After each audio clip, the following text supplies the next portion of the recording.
So I know with a lot of our other models, we offer optional upgrades. What can actually be purchased with a Weekend Warrior? Yeah, so we do have the locking caster set.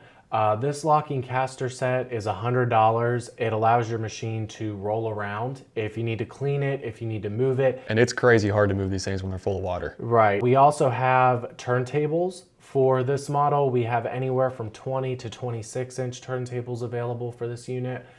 They range anywhere from $1,000 to $1,300. When you're trying to blast heavier parts inside of your machine, you really cannot make up for having a turntable. And it kind of works like a lazy Susan. So you're gonna sit your part on there, you manually turn it as you're blasting. That way you don't have to maneuver the parts with your hands. That's a very huge advantage to have when you're working with heavy parts. I see closed loop everywhere on the website, but is a closed loop upgrade actually available for the Weekend Warrior? So this machine comes standard open loop, so you have to add the closed loop to this machine. The standard closed loop that works in more of a sedimentation style is gonna run you $650 to add. If you have any questions about the Weekend Warrior, if you think this is the right machine for you, please give me a call. My number is 828-220-5012.